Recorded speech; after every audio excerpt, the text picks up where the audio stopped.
give you an extension to defend that belt. You'll get an additional 60 days or whatever it was. I don't know how. I have to go back and look at the emails, but and then fucking January's coming around and Joe Smith's fighting Jesse Hart for it on the Top Rank show on ESPN, and we're called like, dude, how they fighting for my belt? I ain't lost that belt. That's my belt. Well, bullshit. They fight for it. You see the storyline. Smith wins. Smith gets another fight. Now he's fucking gonna get to fight for the world title.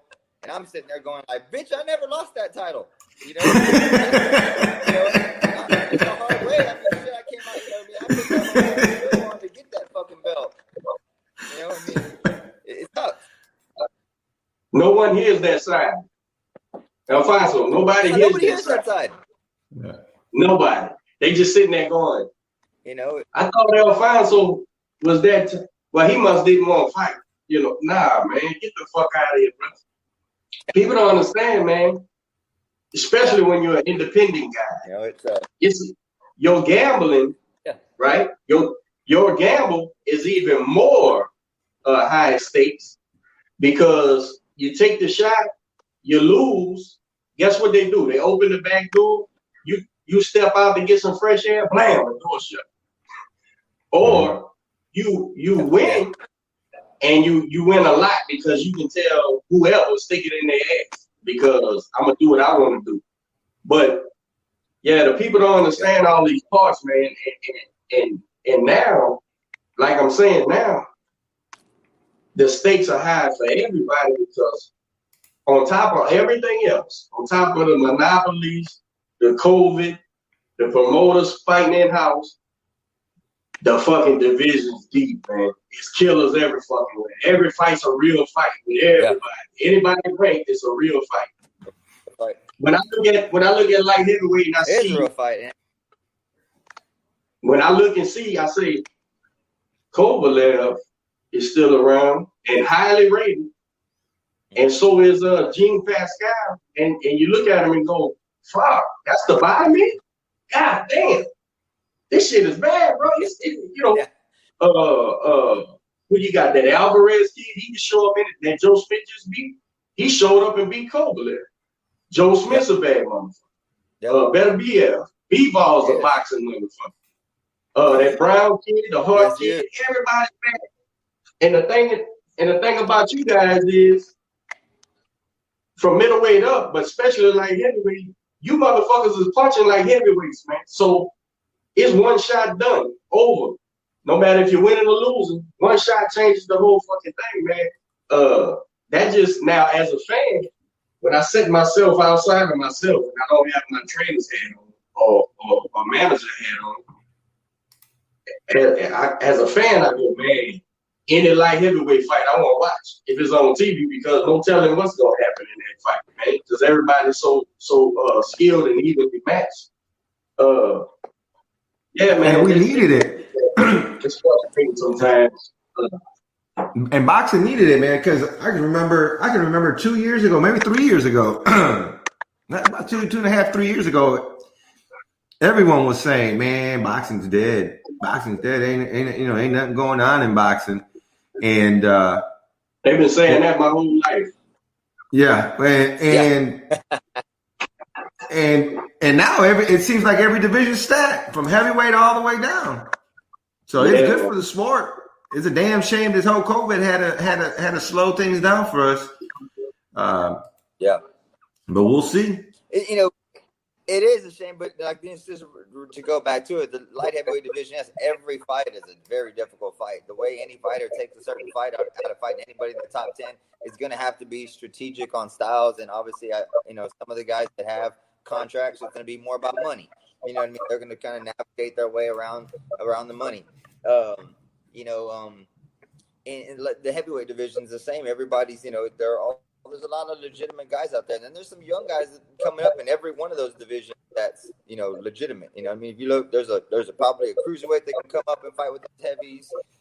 There's you see Benavidez, who's a super middleweight. He can move up and give a lot of light heavyweights lots of problems because he's just as big, So, 6'8" is heavy too, man. 6'8" I really see Benavidez staying down for a little while longer. I think he still can make 68. I think the fact that why we saw him come in a little bit heavy, it wasn't anything that he wasn't doing in the gym. It was the difficulties that we're all going through right now with quarantine. You know what I mean? And outside of his life, if you look at follow him at all, we all need. He's got a baby on the way. He's got lots of other family. I mean, yes, like you said, the not making the weight was on him. But he can make 68, and he can be a killer there for a little while, and he can still grow into that body that is still growing, and he eventually can be a light heavyweight and then a heavyweight too, because he is young as long as he keeps taking care of himself. But the heavyweight division, I mean, you got light heavyweights, that can move up to the heavyweight division and be train themselves to be in Evander Holyfield. Evander Holyfield was a light heavyweight. I mean, he put the muscle, put the strength in the right areas. Don't go trying to look like, a bodybuilder. Just go there and put the strength in the right area and fight and know the game. And you can fight with heavyweights. But, so there's a lot of opportunity for a lot of fighters because they all are all good and all can move up and fight in any one of those divisions. And that's what makes it exciting right now. It's just that the times with COVID is slowing a lot of it down, and it's a bummer. Brother, hey, I'm a fan. I'm gonna tell you something. You picked the guy. I'm as big a fan of David Benavidez as I am of you. And now you and I are friends. I only met David once, but I'm that big on that kid. And what I'm saying is, when he missed weight, yes. I didn't excuse him either, it's unprofessional to lose your title on it. You can't call somebody else out on that and then not call your guy out on it. I love how he handled it. Yeah, I missed weight. It's all my fault. I fucked up.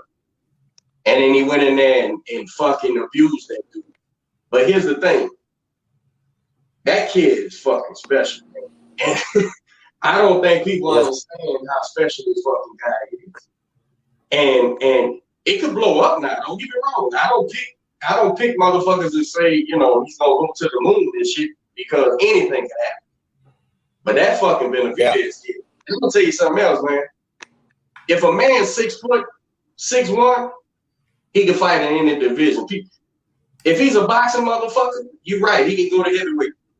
You're right. Because 6'1" is enough man to chop them big fucking trees down if they don't know how to fight and defend themselves. But 6 to 8, like you said, 6 to 8 is just another division, man, where they bad. Caleb Plant got fans. Of course, I'm a Canelo guy. Canelo's the fucking man. Yeah. Triple G still there. Don't Triple G have a title some kind of way at 6 to 8? Or what? Shit, I don't even know. Let me see. He's high ranked or something, At 60, I think, right? Yeah. So, I mean, bruh, 6 to 8, 75.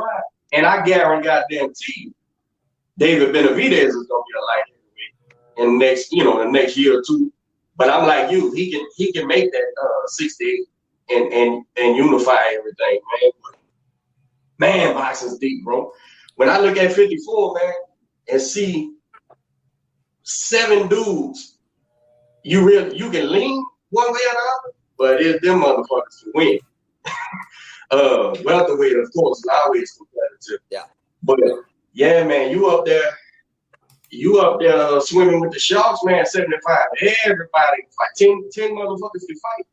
And so I guess that extra.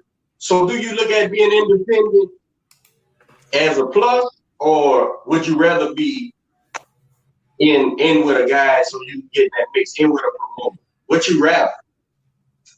I think, I enjoy the independent side of it, but I would say it does make it a little more difficult. It makes it a lot more difficult because you're not necessarily, let's say you don't have somebody always on the chessboard at these meetings with ESPN and Top Rank and Starbucks, whatnot. So you're getting the second phone call or the third phone call, you know what I mean, from somebody else. They're still looking to make something happen. So, I've done my whole career being my own, doing it ourselves, and so it's just the way I kind of manage my whole career. I enjoy it, but at some point, if they called and said like, "Hey, you need time with us if you want to get these fights," You know what I mean? I mean, they're probably going to take everything from you, honestly. And that's where you say as a fighter, like, am I going to do this just for all these opportunities? I want to fight these guys, or am I going to really sit back and worry about what I'm paid and how long I'm going to be stuck to them, what I'm going to lose?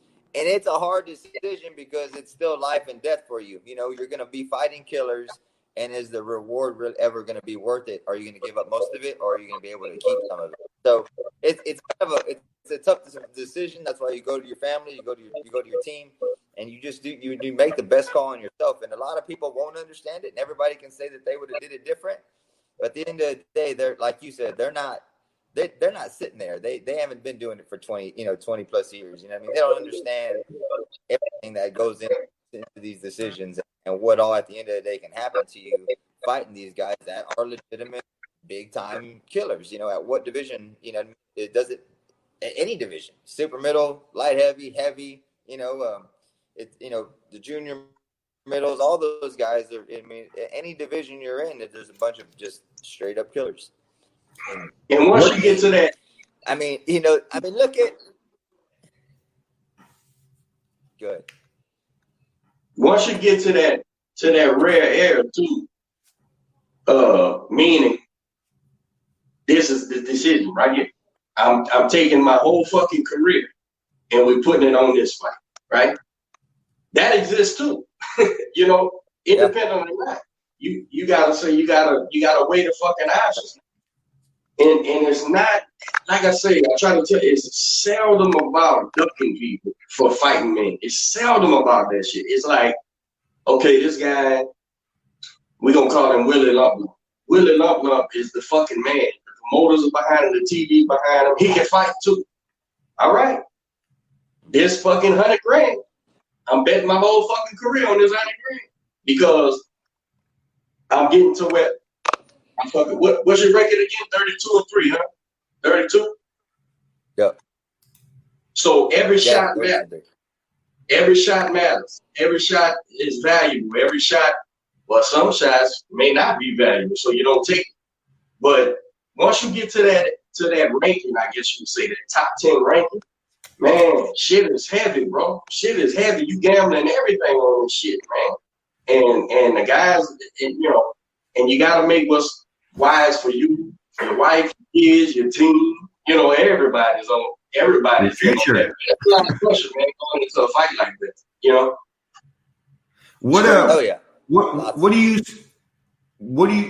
What do you think, or how do you see your next 3 moves?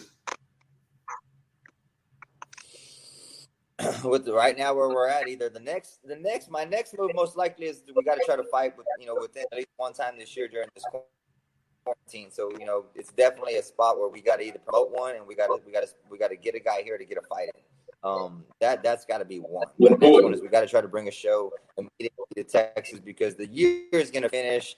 All the big promoters already have what they got going on, so we got to try to get a show on here in Texas where we can bring in somebody, where we can get another fight in for this year. And so rolling into the next year, option 2s and 3s is that let's take any phone call that comes, if it makes sense per se. It can't be just some dumb phone call that just doesn't make any sense, but we want to be there where we can take a quality phone call that makes a lot of sense to us that we're comfortable with. And at the end of the day, we do the best that we can as a light heavyweight. We face the best fighters in the world that we can, and then at that point, depending on whatever happens, I mean, like I said, I can get up to 215, and so I don't mind. I am over 6 foot tall. I don't mind moving up to heavyweight, but that'll be my last third option before this career ends. I would entertain that. I think I've sparred with lots of big guys, and so I would be willing to gamble with it as a third option is just moving up. Hey, heavyweights, it's a little easier to get a big heavyweight fight than it is to get a legitimate good light heavyweight fight, super middleweight fight. You can get up, you can become a heavyweight, and all those guys will just fight. You'll get bigger fights there than anywhere else, in my opinion. But that's why everybody's trying to get that. Load. And what about how long has El Tigre Promotions been established for? Man, this is, I think, well, we missed all of this year, but it was going to be our third year, promoting.